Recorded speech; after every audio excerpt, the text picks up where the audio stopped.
दोस्तों, आज हम एक ऐसे रहस्य पर बात करने जा रहे हैं जिसने सदियों से इंसान को सोचने पर मजबूर किया है। रात को अचानक कोई सपना आता है। उस सपने में हम किसी दिवंगत प्रियजन को देखते हैं। कभी माँ के पास उनका बेटा आकर मुस्कुराता है, कभी पत्नी को उसका पति दिखाई देता है, तो कभी बच्चों को अपने पिता या माँ का दर्शन होता है। तब मन में सवाल उठता है, आखिर मरने के बाद आत्मा किससे मिलने आती है? माँ से, पत्नी से, बच्चों से या किसी और से? इस रहस्य को जानने के लिए हमें आत्मा की यात्रा को समझना होगा। जब इंसान अपनी अंतिम सांस लेता है, तो शरीर और आत्मा का बंधन टूट जाता है। हमारा शरीर पंच तत्व से बना है: मिट्टी, पानी, अग्नि, वायु और आकाश। मृत्यु के समय यह शरीर तो यहीं रह जाता है, लेकिन आत्मा अपनी यात्रा शुरू कर देती है।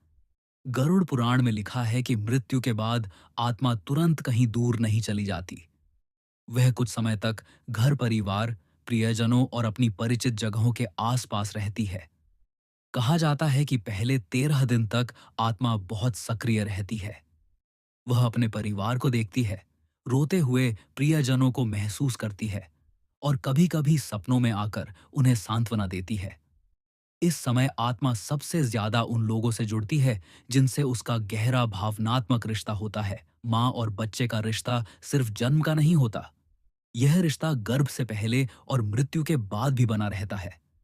माँ ने अपने बच्चे को 9 महीने पेट में रखा, अपने खून और मांस से उसे सींचा। इसलिए आत्मा का सबसे पहला खिंचाव माँ की ओर होता है। कई कहानियां और अनुभव बताते हैं कि मृत्यु के बाद आत्मा सबसे पहले माँ को सपने में दर्शन देती है। कभी बेटा आकर कहता है, माँ मैं ठीक हूं, तुम चिंता मत करना। कभी बेटी आकर माँ को गले लगाती है और फिर धीरे धीरे गायब हो जाती है। ये सपने वास्तविक होते हैं। ये सिर्फ दिमाग की कल्पना नहीं, बल्कि आत्मा का संदेश होते हैं। माँ का हृदय संवेदनशील होता है। वह अपने बच्चे की ऊर्जा को तुरंत महसूस कर लेती है। इसलिए आत्मा का माँ से मिलना स्वाभाविक और सबसे पहला कदम होता है। पति पत्नी का संबंध 7 जन्मों का माना गया है। जब इंसान विवाह करता है, तो केवल 2 शरीर नहीं, बल्कि 2 आत्माएं भी एक बंधन में बंध जाती हैं। जब पति या पत्नी इस दुनिया से चला जाता है, तो उसकी आत्मा अक्सर अपने जीवन साथी के पास जाती है। कई औरतें बताती हैं कि पति की मृत्यु के बाद कुछ ही दिनों में उन्होंने अपने पति को सपने में देखा।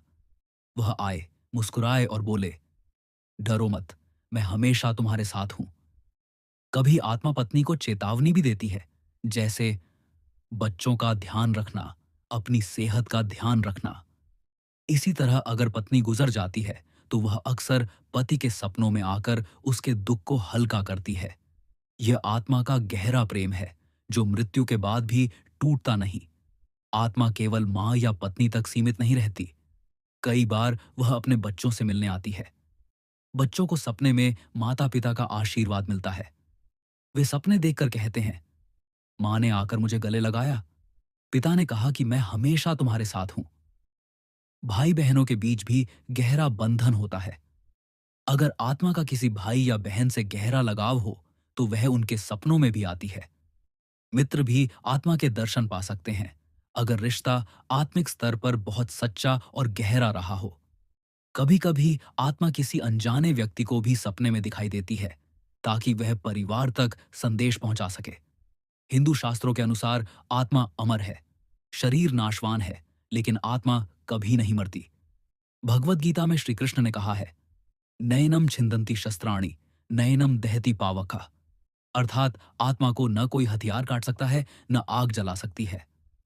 आत्मा मृत्यु के बाद एक नए सफर पर निकलती है।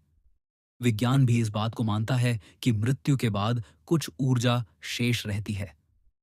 कई वैज्ञानिक प्रयोगों में पाया गया है कि लोगों ने अपने प्रियजनों को सपनों में देखा और बाद में वे सपने सच साबित हुए।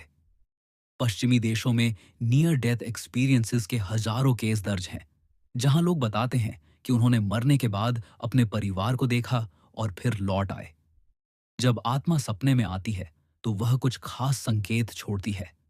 कभी वह सफेद कपड़ों में दिखती है, कभी तेज प्रकाश के साथ प्रकट होती है, कभी गले लगाकर आशीर्वाद देती है। कभी सिर्फ मुस्कुराकर चली जाती है, कभी सपने में कुछ कहती है, जैसे मैं ठीक हूं या चिंता मत करो।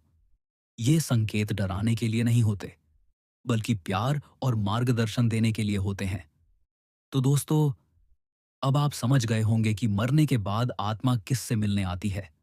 वह माँ से भी आ सकती है, पत्नी से भी, बच्चों या दोस्तों से भी। असल में आत्मा वहां जाती है जहां उसका सबसे गहरा भावनात्मक रिश्ता होता है। और यह मिलन हमें डराने के लिए नहीं, बल्कि हमें प्रेम, आशीर्वाद और सुरक्षा का एहसास कराने के लिए होता है। इसलिए अगर कभी आपको ऐसा सपना आए, तो घबराएं नहीं, बल्कि उसे आत्मा का संदेश समझें और श्रद्धा से याद करें।